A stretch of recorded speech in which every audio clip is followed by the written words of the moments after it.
Since the Yankee come to Trinidad, they got all the young girls going mad. Young girls say they treat 'em nice, make Trinidad like paradise. Drink 'em rum and Coca-Cola, go down Point Cumana, both mother and daughter, working for the Yankee dollar. Mike, Pieguy, we're here, week 15. The first week of the NFL season has passed. The rematch games of Labor Day have passed. School has started in southwestern Ontario or in Ontario, Canada, across the provinces. The CFL season is in its last third. Yeah. And boy, do we have a little bit of a matchup race, a playoff race, shall we say, for those last few spots in the East and the West. There's probably only guaranteed 3 teams at this point. Yeah, I mean, the Ticats pretty much sewed it up beating Montreal last week, but they still got to win some games. You can't get complacent. But it does help that they're facing Chris Trevor this week. At home. Obviously Saskatchewan and Calgary probably aren't going to be caught by anybody, but that third spot now with Winnipeg getting swept and Colaros getting hurt is up for grabs. And the Elks and the Elks and I don't know about the Lions, but the Elks are definitely knocking on the door. The Lions have been the Lions are looking for a new defensive coordinator probably now as we speak, because oh my goodness, what a mess. I mean, we had BC last week, right? It feels like forever ago. This week's been nuts, but we had BC my 3.5. I was like, I put the you had him 3.5. I had him 6, man. I know. I had 3.5. I think we got 4.5 on the show. Daniel still at 4.5. And then, it went to 6. I said, it's good to 7. I said, BC's going to score. Ottawa shouldn't be able to keep up here. Well, Ottawa kept up in the second half. I don't know, BC's fell asleep. And then, of course, the big upset in Edmonton. A couple upsets there. Edmonton, Ottawa. Even Saskatchewan played well. It was a pick 'em. I mean, I forgot to pick him this week, and the most anyone got in our league was 2 points. I was like, oh, whatever. I would have picked the Elks, though. That's the thing. So for me, that Elks game came 1 week too late. I thought that was going to happen. I thought that was going to happen in Calgary, but you know what? They definitely split the series. But let's start with that game. Let's start with that game in terms of the recap, because I think it's a turning point for the Edmonton team. It proves a couple things.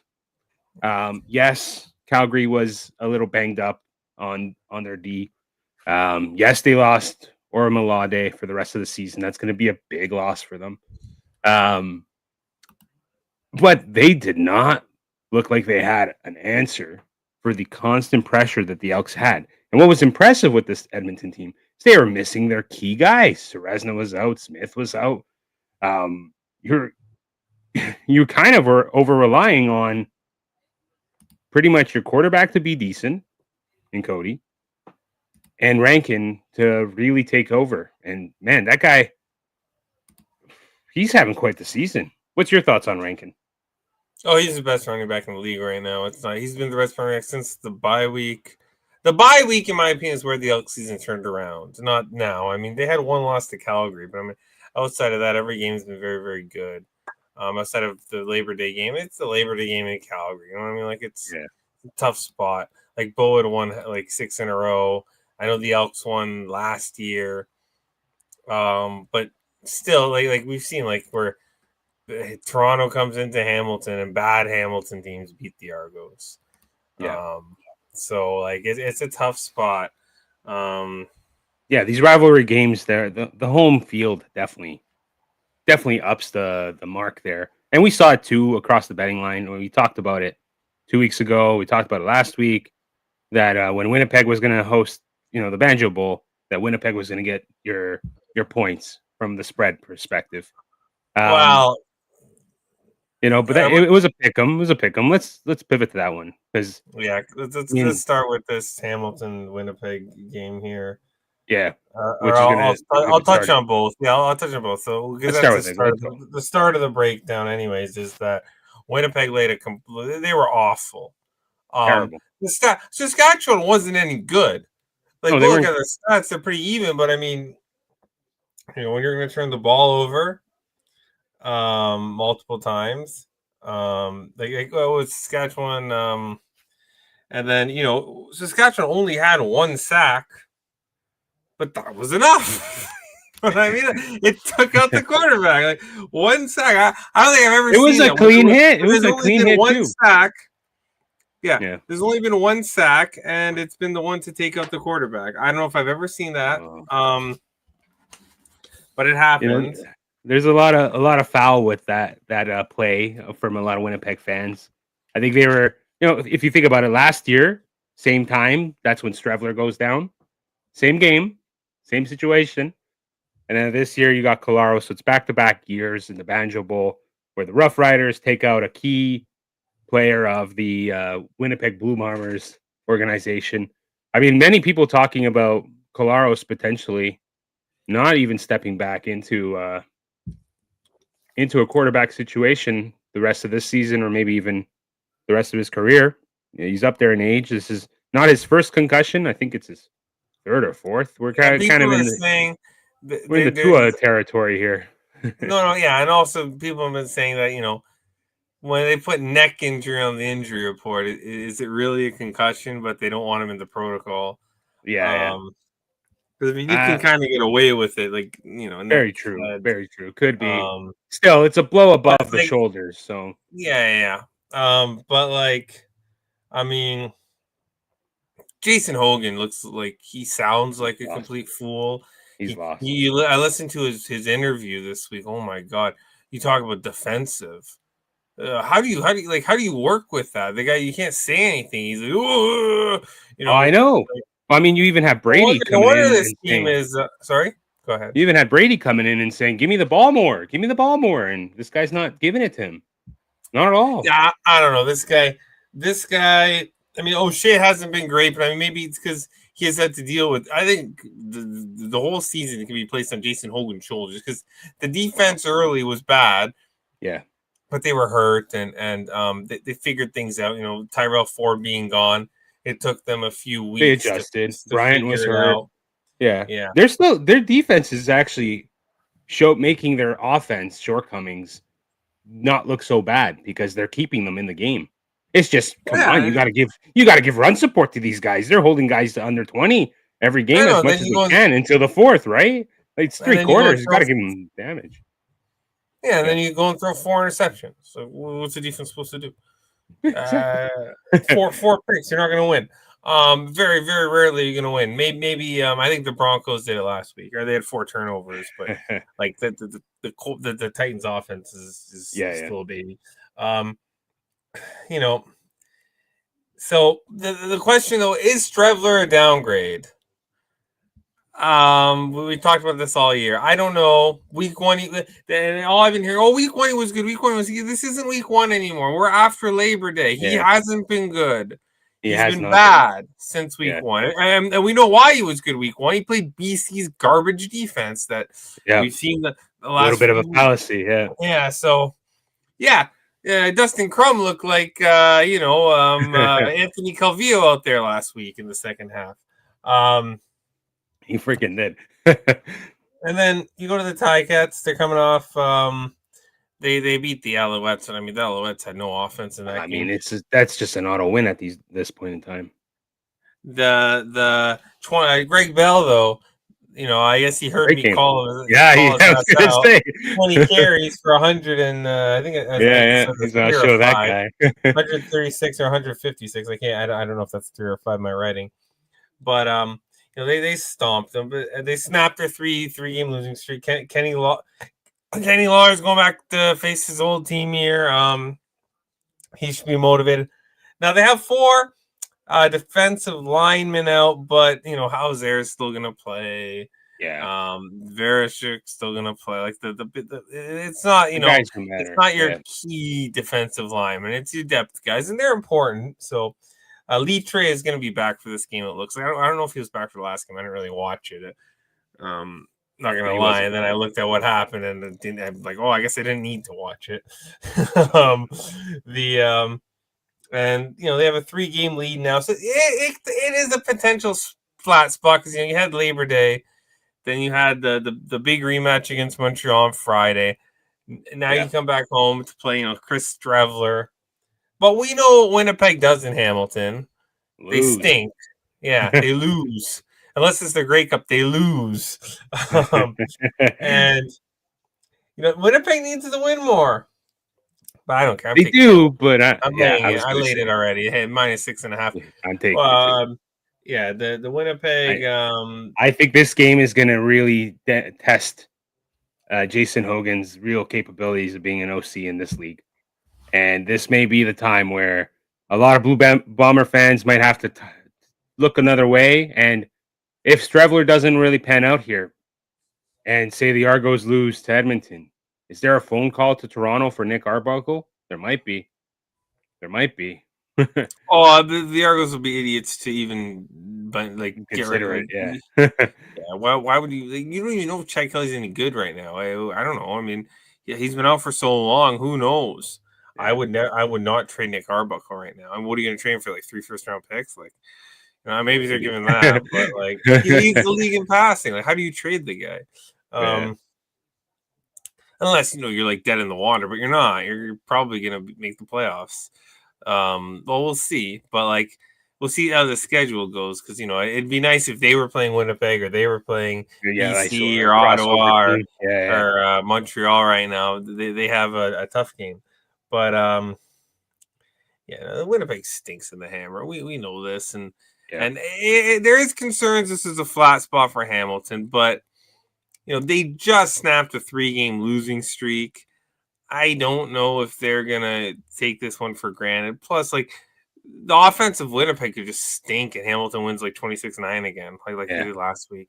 The total, I would only play under, but, Hamilton games can get funky. Could go over. So. It could get a little bit. Yeah, what if Brady has a good day? And if they turn to him, yeah. It could be an up or down here on the 52. I think it's priced at the right spot. I would only play the under. It's probably high. Actually, I didn't even consider the total. 26-9 was last week. Winnipeg only got 13.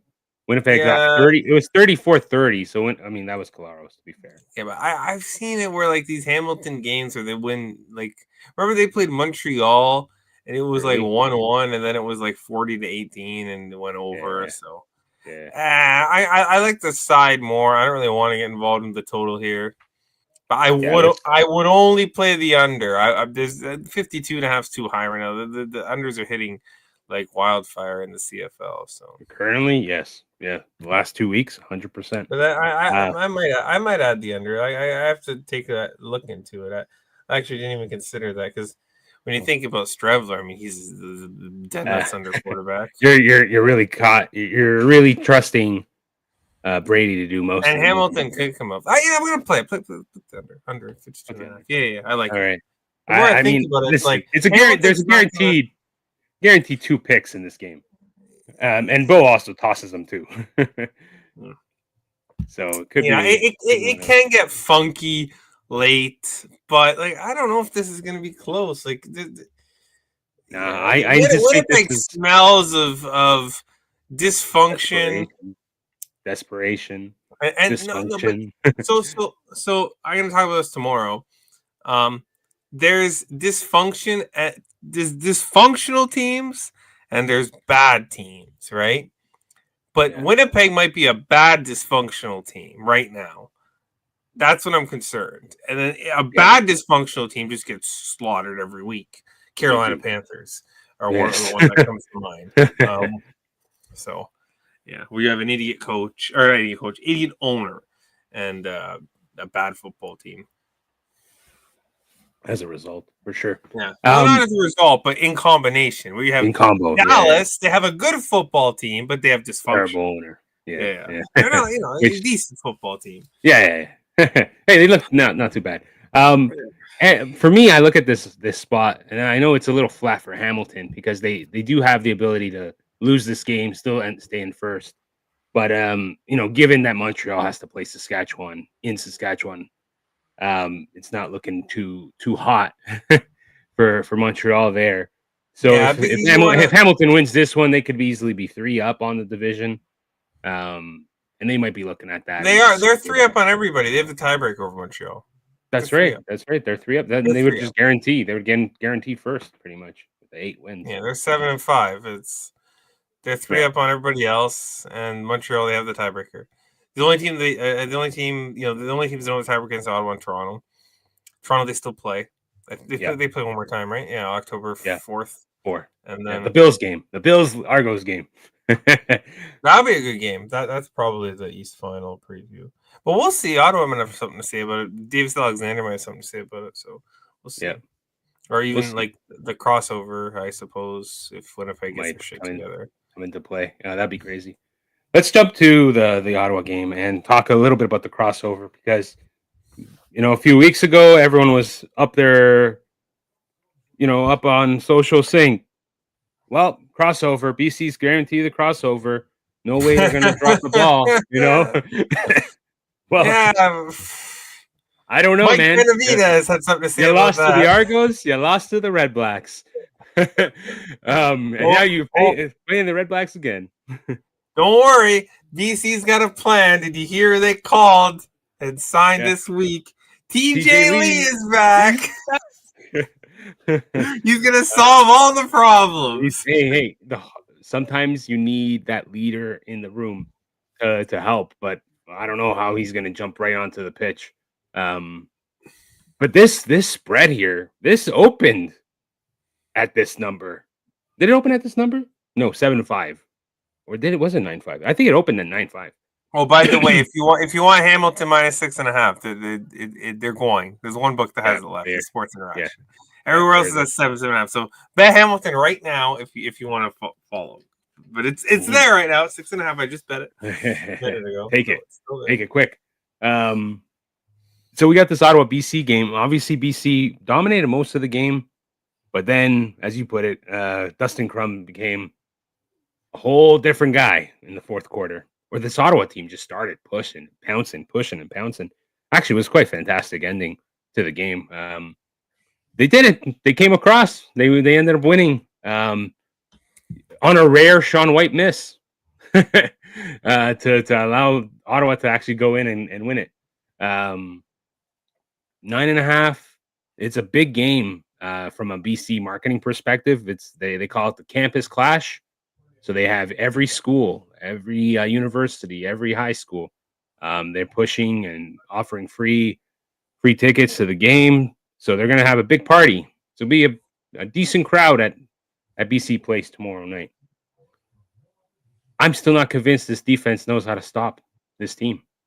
I'm not convinced that this defense knows how to stop any team in the CFL right now. The fact that Benavidez hasn't been let go. And I get it. I know in the CFL you have a little bit of budgeting components with coaches and such and caps and it's stupid. They got to get rid of that. They should just have, if you got a coach, he doesn't count towards that, right? If he gets fired, but you have to pay him out, he shouldn't count towards that because he's not on the roster. He's not doing anything. He's fired, right? Or he's been laid off, whatever. In this case, I mean, I would try to fire him for cause. I mean, they've allowed 30 points. You got cause, yeah. I don't know what lawyer is going to solve that.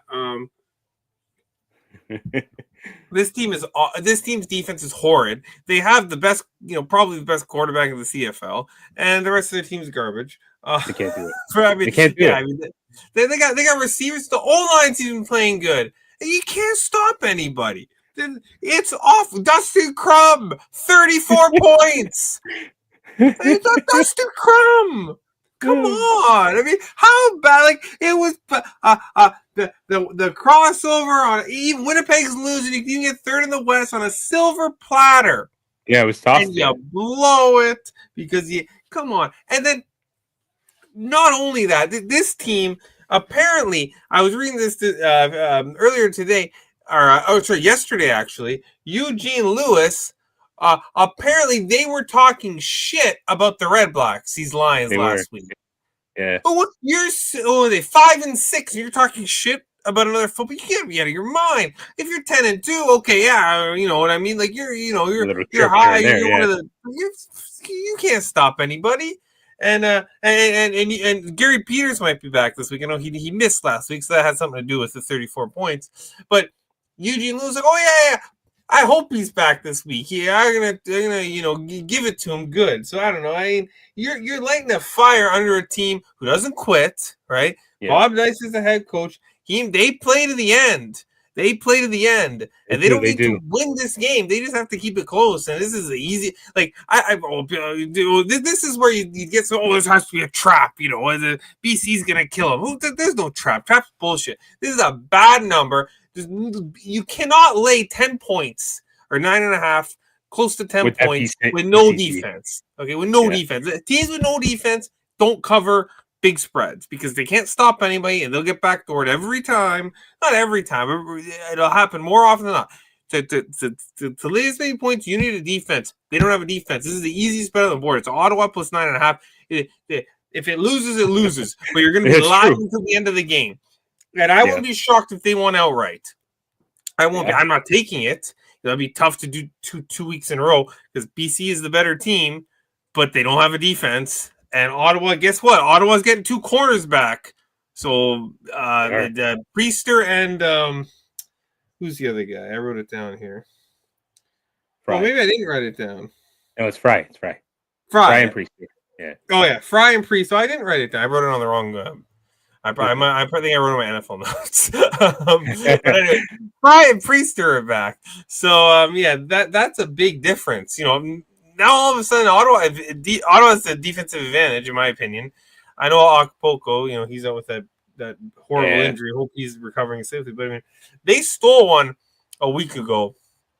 And the NBC is going to come out, whatever. And Michael Alway can say whatever he wants. Oh, we got to do this, we got to do that. Yeah. Buck Pierce, in my opinion, is not a good head coach. I mean, the offense is good, but you know, you're the head coach now. I get it, you're an offensive guy, but you're the head coach. You know, you got to find a way to do something with this defense, something out. I mean, your DC is clearly struggling. Yeah, you got to something. I got to give him some kind of support here because, like I said, 5-6, they've allowed 30 or more points. The one exception, they played James Morgan. And he got 18. And he got 18. Yeah, that's like, great. That's not good. he was. They made him look so decent that Montreal said, "Yeah, we'll run him again."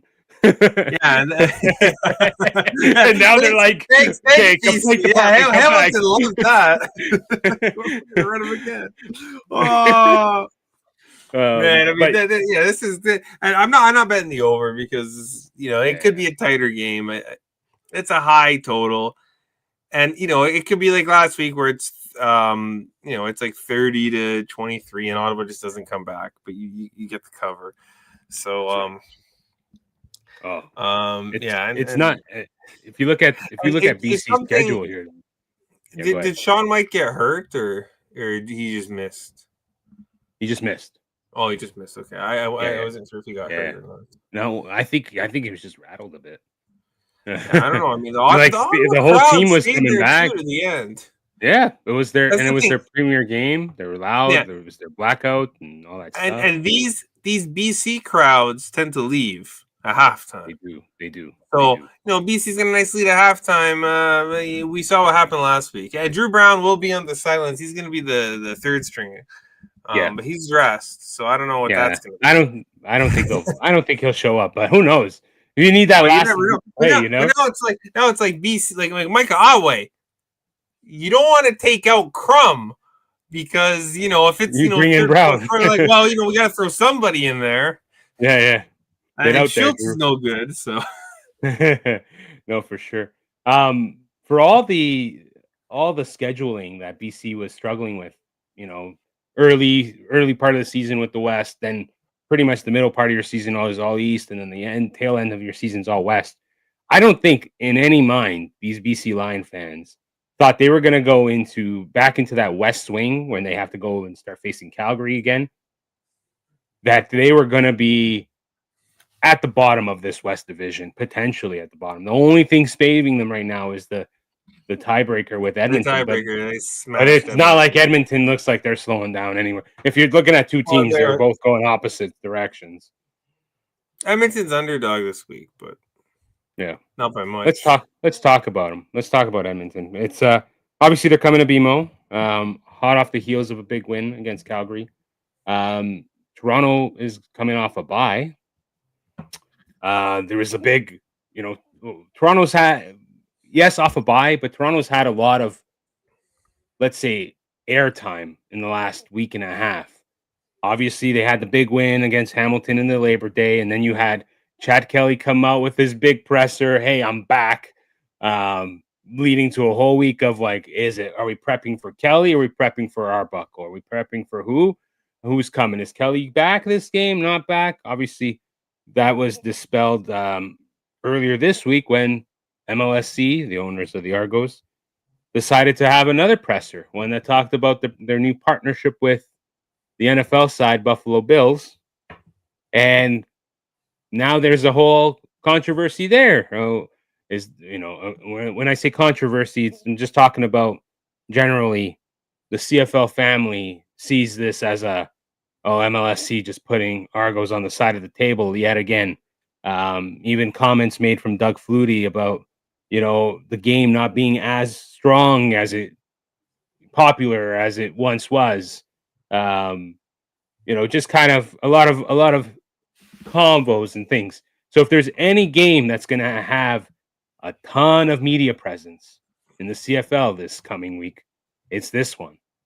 You're going to have a lot of eyes on this Argos team on the heels of the Bills news. Already a lot of conversations just from that partnership alone. MLSC has essentially made a giveaway the rest of the season for Toronto Argonaut players. They've started to put themes on each game. There's the John Candy game this week. There's going to be the Bills Hamilton theme game where they're going to have a lot of Bills crossover with Argos merch. They're probably going to have the Bills mascot at the game. They're probably going to push a lot of that whole idea. So there's this big pressure on this team. 4th, you said? Yes, the Hamilton Are the game. Bills on bye that week? I have no idea. I don't think so. Are they early season? I don't remember. Let me see. Well, are you thinking the Bills are going to come down over? No, they're at home though. That's a Sunday night game for them, so they play the next night. Yeah. So it might just be like when I say these themed games, it's not that the Bills are coming; it's the marketing arm is coming. But you think there's going to be some kind of bus that goes to both games? Oh no, I don't think there'll be a package deal like that just yet. But I do think there'll be I think the plan here from MLSC is you can get football year round through the Bills and the Argos, minus that couple months in spring. You have your summer ball with the Argos, and you have your fall winter ball with the Bills. And so the intent is both of them will sort of generate interest in football as a whole. But my point here is this game is going to have a little bit more eyeballs on it, and I'm wondering if we think the Toronto media pressure is going to have an impact potentially on this Argos team. Whereas Edmonton's coming in, and everyone's going to be rooting Edmonton as a way to give a big FU to MLSC, I think. From the CFL numpties. What is this? I haven't been on social media this week. Is this a big deal? There's a lot of how do I put it? A fear that if the Toronto market is not CFL heavy or it loses its CFL stronghold, and becomes just a second thought, that the CFL loses a big chunk of its marketing potential, just based on the group and the wide range of history that Toronto brings, and the marketing and the television viewers and all that the city and Southwestern Ontario can have. It would make it. Let's just say this: it's not a good look if the Argos don't show up for the CFL, if they're not a thing.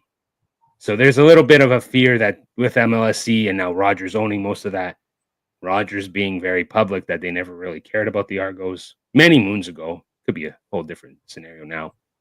That there's this sense that the CFL champions, the team that won the Grey Cup, are really just an afterthought for the owners of their own team, and that they're actually backing another football club. And so the Argos are just going to continue being less and less of interest to them. I mean, it's a Toronto sports team, and someone will buy it.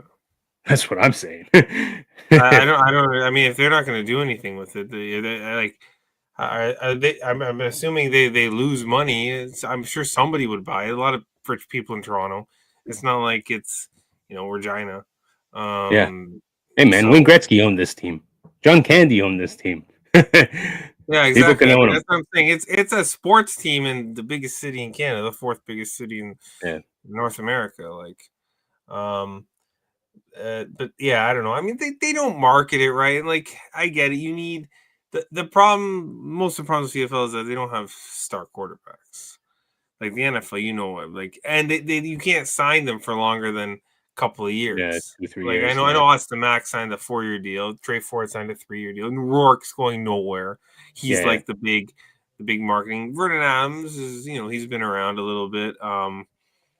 But Davis Alexander could be around for quite a bit. So I wouldn't say it's necessarily the not knowing who the quarterbacks are. I honestly, if you think of the NFL, think of how many people play. Okay, let's use some statistics. Fantasy football and gambling are the two things that are driving NFL interest across the board. If you go on Sunday night, that's all people talk about. My quarterback sucks. Jamar Chase, I drafted him first. Why? He's a bum. Blah, blah, blah. All that. That's all that dominates social media. And that's all people care about. If you had that kind of same attitude, that same kind of approach here with the CFL, and you pumped up the fantasy. Problem is, you got 9 teams. Really hard to do the same style of fantasy that you get with 32 teams. So it's just, it is what it is. I mean, you're two different beasts, two different ways of marketing. I don't know if you can necessarily market it the way people would expect the NFL to be marketed, but I do think if you can tag on to, at least in Southern Ontario, if you can tag on to the NFL's marketing, and a lot of the stuff that they've been showing is both the Argos logo and the Bills logo, I think you put the message, hey, there's a football team that plays here in the summer, the football team that you can go and cheer. I can see, like, for example, tailgates becoming a more organized thing at BMO, and it probably plays off the whole Bills Mafia style of tailgating. There's lots of space there too. Like, it's there's spacious because I would not be surprised. Think how many people would line up to put a Ticat fan through a table. Quite a bit. Yeah, I don't know. We'll see about that. Well, let's talk about this. I mean, the Argos have never been run well. They have back in the day, but like the last since I started following the CFL last 10 or so years closely, they haven't been run well ever. But they still have the most championships in that time span that you've watched. Yeah, exactly. Which is so no. I mean, the football side is run well. But where's the marketing? You're in the fourth biggest city in the world. It's in North America, not world. North America, right? It's insane. Like, how do you not, like, your tickets are so audience cheap. Yeah. They don't advertise them, first of all, because now Rogers owns them and TSN has the rights, and so that's like a little bit of an issue. But like you have I know it's expensive to advertise in Toronto, okay? But I mean, I see podcasters and other people advertising on, you can advertise on podcasts, you can advertise on YouTube. You know what I mean? You can advertise on the internet. It's a lot cheaper than paying for a billboard in Toronto. You know what I mean? And you get That's the word right. a lot faster, right? Like That's how right. hard is it to pay $30 tickets? You know what I mean? It's true. Like It's true. You get the Marley billboards halfway through the season. Come yeah, watch the exactly. Marlies. Boom, right outside Rico. Tons of people go watch the Marlies. Probably get more Yeah. like almost the amount of like. It's just bad. They don't market it, and I get it. People love the NFL. Okay, I get it. Like there's people I talk to is, oh, it's not the same, this, that, and the other. I said, no, it's not the same. But have you watched the games? Like the CFL games on average are better than the NFL games. The NFL has the top tier games. Like they have the Bills Ravens from last Sunday night. You know what I mean? Like they have the top tier games, right? Like you get they have better talent. They have they have the top end, whatever.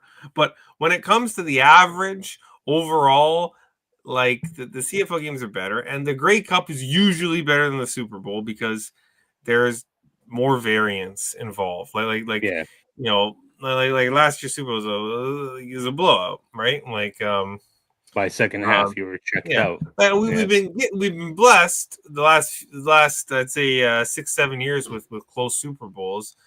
Since the Eagles Patriots won, that was outstanding. One of the best games I've ever seen. But you look at the best Super Bowls of all time. Most of them are recent. You know what I mean? Like before there's been some bad ones, or just like the NFC's better than the AFC or vice versa. But the NFL's done a good job. Okay, it's like you can piggyback, like you can challenge the NFL. Like the product isn't bad. The product last year, the product was great. The viewership's up on TV. The attendance is up, I know, in BMO. I've heard more things. I got a comment on my Ticats hat today.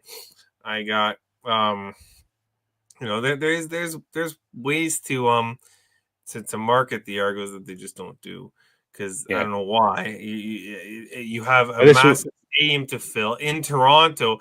Your tickets aren't expensive. Like get the word out there. Like you know what I mean? Like get people involved, and then they start. The TV ratings start going up, and the for sure, the merch sales. For sure, one of the key points that the president of the MLSC mentioned was that at a lot of these, they're going to start introducing like Bills watch parties across the city and all that. And at those events and at those mini camps that they run, Argo marketing is side by side parallel with it. So I'm going to tell you right now, the Bills played a phenomenal game Sunday night. Most of their schedule, they're going to whoop the shit out of their opponent, okay? Yeah. The games aren't going to be good. It's going to be Josh Allen, doing what he does. Doing this. There's going to be some games that will choke a little bit, and it'll be interesting. And, I think they play Philadelphia, but it's an awful spot for the Eagles. They play the Chiefs, obviously, but they're going to whoop the Chiefs. They do it every year in the regular season. You know what I mean? Like a lot of the Bills games are going to be bad this year. Like it's going to be one-sided, in my opinion. So whereas the CFL a lot more parity. We've seen Calgary be one-sided in certain games, but it's been it's fun. And the rules are way, but you watch the NFL the last 2 minutes. They kneel or they will. You control it. Here you can't. They waste 2 minutes or whatever, right? You can't do that in CFL. You waste about a minute, maybe it's 40 seconds or so, but that's reasonable, right? Like well, even a 1 point lead isn't safe into the last seconds. Exactly because you have the Rouges in the CFL because you got the Rouges. But anyways, let's get into the game here. We talked Kelly. He's not playing. If Kelly was starting this game, it'd be a 2-year to play the Elks. I wouldn't even think about it because there's no way you guys are coming off the street. Who knows how his leg is? The Elks would have murdered the Argos if Chad Kelly played this game. I tell you right now, Spencer Brown and Deontay McMahon, are they in? Because they were limited. They're both available. Okay, all right. I didn't update it from when I looked earlier today. Yeah, Kelly is not. Kelly is riding the bench. Yeah, he's not going to back up. Yeah. That guy doesn't have any heart. The Elks under. The total starts with 5. The Elks have hit every under since the bye. I mean, we know we're betting it. It's automatic at this point. Well, last week we sweated a bit. Half a point, but that was 50.5. It was. 4 points. Now I know it's the Argos. They've been a dead nuts over team. but the Elks held them to, was it 20? It was a pretty easy under, I think, the last time these guys played, 3 weeks ago. Justin Rankin, you mentioned 200 yards, 2 TDs. I mean, all on the ground, nothing through the air. Javon Leak is hurt. I don't think he's going to play. Brinkman is hurt, and Tanner Green, the fullback. So that the fullback concerns me a little bit. That can take some of the run packages out. Yeah. And Brinkman, the D line, they have pretty good D line, so hopefully they'll be able to fill. Because they've had injuries on the D line. They had Resna out for a bit, and the D line was still fine. So I think they should be. And they got Nick Anderson back, so that'll be a little bit of a boost. Blanchard was 3 for 3 on field goals. That's a good sign. He was good. And you have Jake Julian dropping decent punts again. Oh yeah, I know he's really really good. And then the coverage was better. We mentioned how the odd like the Elks aren't going to allow a special team touchdown again, which is why you shouldn't be betting Calgary. And the under came in barely, but we got it 31-19, landed 50. I bet the Elks too. Toronto's 3.5-point favorites. Are they even better than the Elks? This line tells me Toronto, because what's their home field? Like a point and a half against the West. Point and a half. I mean, but they've also struggled. The thing with Toronto is they have the great starts to games. It's just sustaining the momentum throughout the game that they just can't seem to handle. I too think. So for me, I had, if this game was under 3, I like the Argos, but that over 3, I don't know. It's too many points because you're going through the 3, right? Yeah. So that's telling me, because you're going through the 3, that's telling me the people who do this have the Argos rated 2.5 points better than the Elks. You're wrong. If you've watched, Elks just beat Calgary. Wake up. I mean, I know there's this thing about teams going into the bye. We're talking about that in the next game. The record's awful, but Elks just beat Calgary. They beat Toronto a few weeks ago. They beat they have 5 wins now, 4 of them in the last little bit since the bye. I think they've only lost to Calgary since I said they lost to Saskatchewan, but by 3 points. They've only lost to Calgary, Saskatchewan since the bye. It seems good. Toronto, they're gelling. Toronto might be good, but 3.5. I mean, this is overreaction. You beat Hamilton. Hamilton was awful in that game. Hamilton let you win. Yeah. They were horrible in that game. And you still had to come back. back. Yeah. You still have to work out on a fuck up from Hamilton. Yeah, and this isn't the Ticats defense. This isn't BC's defense. No. This is a real defense. The Elks, I don't know, Montreal's good too, but the Elks right now, because they have the ability to run the football, they have the ability, they're not putting up great numbers on offense, but what they do, they sustain drives. They let the defense sit on the bench for a little bit, even when they only get to and the defense comes back fresh. This defense has been fierce. They've been tough. That's why I kind of like the match against Calgary. Calgary out physicals you, but this Elks defense is physical. Yeah. Let's not forget that they also that Elks defense frustrated Vernon Adams so much. So the first game, even in Calgary, he only had 100. And Toronto doesn't have a run game. Yeah, and then the second game, by the fourth quarter, they were putting PJ Walker out there because they're like, fuck it, we lost this game. The point of letting Adams get hurt. Elks are tough. That was a smart play by Dave Dixie. Get PJ. Yeah. You don't need to. The Elks hit hard. So the Toronto's run game has materialized the last few weeks, but I'm worried because the Elks pass defense has been very, very good, and if Toronto can't run the ball, they're in big trouble here. So I'll take the 3.5. I didn't bet the money on just 3.5 here because it's you're getting over a field goal here. I think at worst this game's close, and obviously the under. I mean, I'm 56.5 for an Elks game. Come on, get out of here. Give me a break. This implies Toronto scoring 30 points. I want to see it because nobody scored more than what did Calgary score? It was like 20 something. 28, but it was the first game 28. Yeah, it was because they so it was a kick return touchdown, and then the Elks that game still didn't sniff the over. So outside of the Calgary game where there was a special teams touchdown, The Elks haven't allowed more than 20 points. And when they played each other a few weeks 21 back, it points. was only week 11, right? Only 4 weeks ago, where they played each other in Edmonton, and it was a 28-20 game. So, 28-20, and the Elks really slowed that game down, and Toronto didn't have the rhythm. No, not Now at there all. was, I think there was that pass there was the Elks challenged the pass interference, and they won the challenge. Yeah. That was the game. It was a comeback game for Edmonton. The Argos were was. leading into the third there, and then Edmonton dropped 12 last piece. But again, let me see how many rushing yards freaking Rankin had. He had 90, I think. 87. Oh yeah.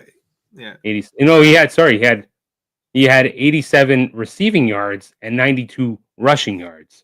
Oh, yeah, Rankin. Yeah, Rankin's guy's been doing good. everything. On my fantasy Guy team, does everything for every week. Well, he has to be. He has to be. Well, now, yeah, but before no one was putting him. I'm like, oh yeah, but yeah, because he was putting up the numbers, he just wasn't getting in the end zone. So I was like, oh, when he starts getting in the end zone, like, when he starts doing that, yeah, no, for sure. All right, let's talk about this last game here, because before the Cowboys kick off. yeah, we got. Oh, true. Let's power through this one. Yeah. Listen, Saskatchewan's going into a bye week. Edmonton granted them a big, huge favor, giving them the 2-win lead over Calgary yet again to hold the division. It probably means Saskatchewan wins the division now because of that Edmonton win over Calgary. What? Montreal, you don't think so? Saskatchewan's got Edmonton in a couple of weeks, and I think they still play and the Argos. They get and the Bombers.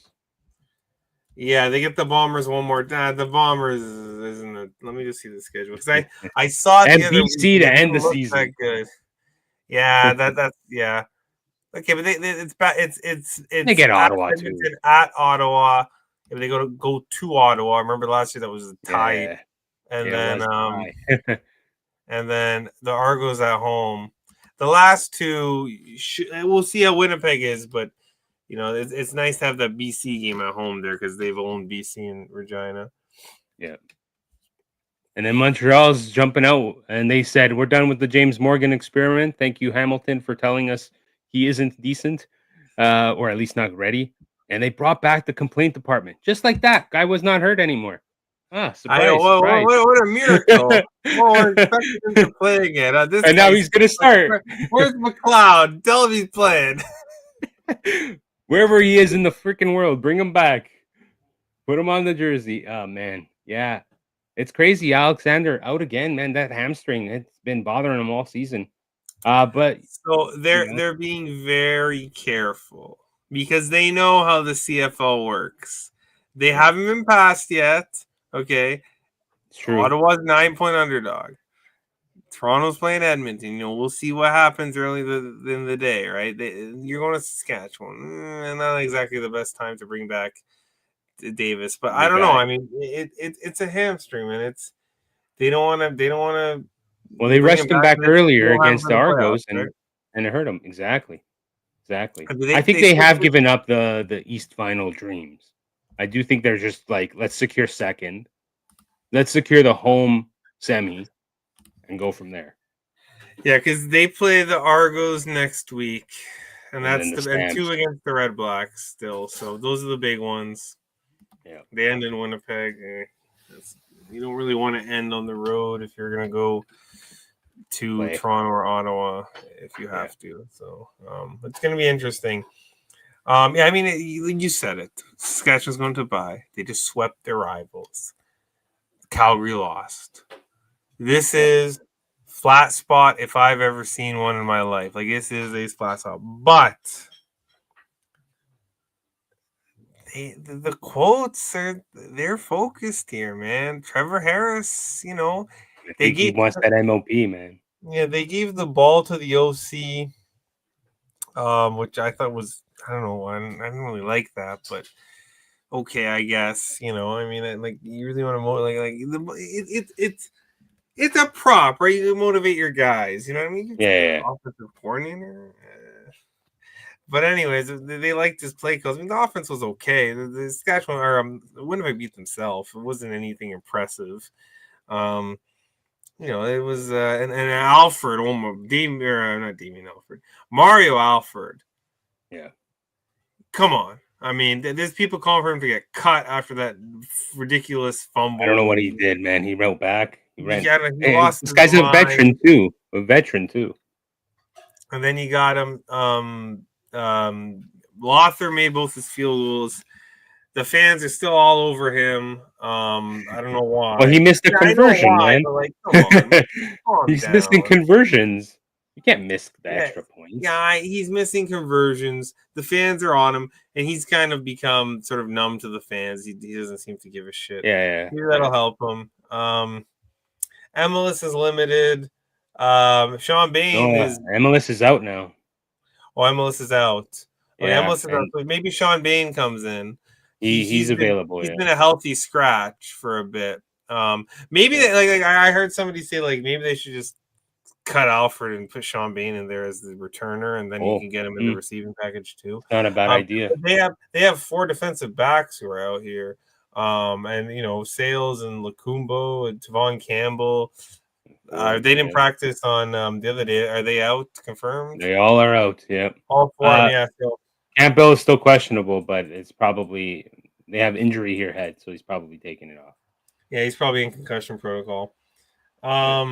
Like, it's Montreal or nobody. I mean, I don't want Saskatchewan, I know that, but can you trust the complaint department to cover 7.5? I don't know. 7.5? No. 3.5? Maybe. No, not I don't know. You liked Montreal too, eh? I was waiting. I didn't bet this one yet. I don't hate it. It's a flat spot, like you said. Rough Riders can afford to lose this one, and Montreal could afford to win it. They could use the win. All the boxes, but they seem to be rallying around. Like I don't know if they're gonna mess around here. The defense is good. The defense is good. It's the offense that just can't do shit. But with those corners out, Montreal's wide receivers. I mean, if McLeod can avoid that, back in, I'm gonna have this game on Saturday night, and McLeod's gonna throw one of his classic duck interceptions. I'm gonna throw something at the TV, knowing I put money on this guy. But and Sean Thomas Erlington and Nate Boschman, I don't think they're gonna play either. No, they're both out. Yeah. Yeah, so we'll play it half a unit because I don't trust him. But a half a unit Montreal plus 7.5. McLeod Bethel Thompson. Come on, you can cover one for me. Then give me. This could be the decider for the week, though. I mean, if we split a couple of those other ones. That's very true. It's very true. Oh man, and full unit plays on everything else, right? Yeah. I'm debating if I want to get greedy with the Ticats now because I feel like the Ticats do win. It is like if they cover, it's probably an under. So maybe I do the parlay. Ooh. I don't hate it. I I honestly think Winnipeg is done. Over. Winnipeg probably cover. So what do you need? What's the total? 52. So you would need 30, 23. Yeah, okay, 30, 23, you give the Ticats to cover and it goes over. Yeah, so Winnipeg's not getting 20. Winnipeg's not getting 20. I'll do full unit, everything else, and then half a unit on no parlay, half a unit on Montreal. Okay, good. Montreal plus 7.5. All right. So kickoff's about to start. So let's go speed run this. What's your BB here? Your best bet? Do we go back guaranteed to the one, right? Do we go back to the well? No, you know what? I am so confident. I want BC to prove me wrong a little bit here. I'm so confident they're gonna be give me Ottawa. Ottawa plus 9.5. I mean, come on, who puts this line? It's a trap. It's a trap. This ain't no trap. This is a bad number. This is the worst number I've seen. I mean, the Edmonton Toronto game I could see going over because it is the Argos, and sometimes they can just get you in a boat race, pun intended. But they just beat them, and you're giving them 9.5 points. This is a joke. This is an absolute joke. This is a Bob Dice. Bob Dice He's gonna make sure that these guys play to the bitter end, and they're gonna backdoor this at worst. And I think they can go. You know what? I'm gonna add a third of a unit, Ottawa money line, whatever that is, because they're gonna win again, in my opinion. A third of a unit, Ottawa money line, but yeah, best bet Ottawa plus 9. Ottawa's got a good culture. That BC was talking crap. Lewis was talking crap back. Does he fire up Michael Ottawa? Yeah, so we can do something stupid. Michael Ottawa gets ejected. Ottawa might score 50 points. Is he gonna spit on somebody? Who knows? Exactly. Yeah, give me Ottawa. 9.5. Come on, it's a joke. Yeah.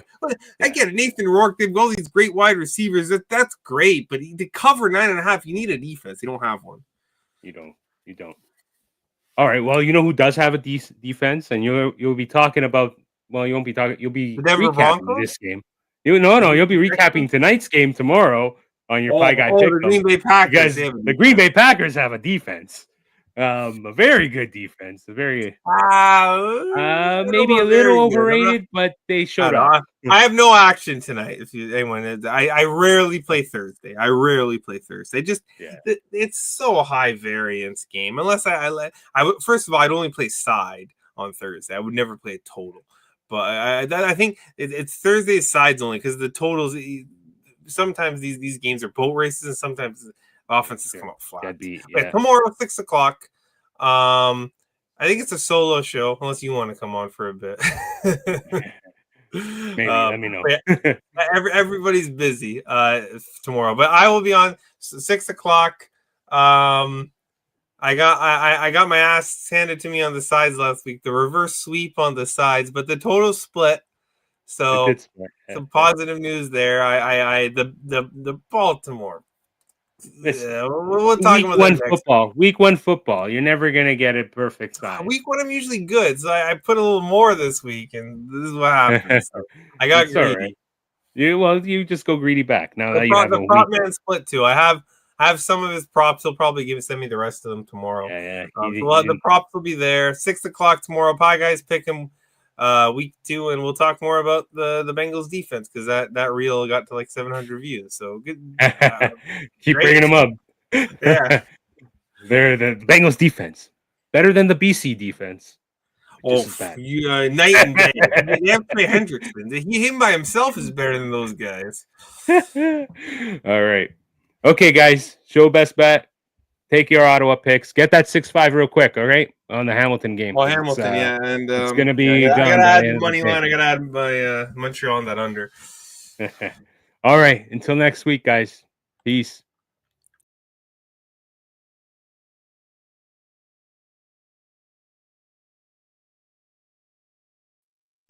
I forgot.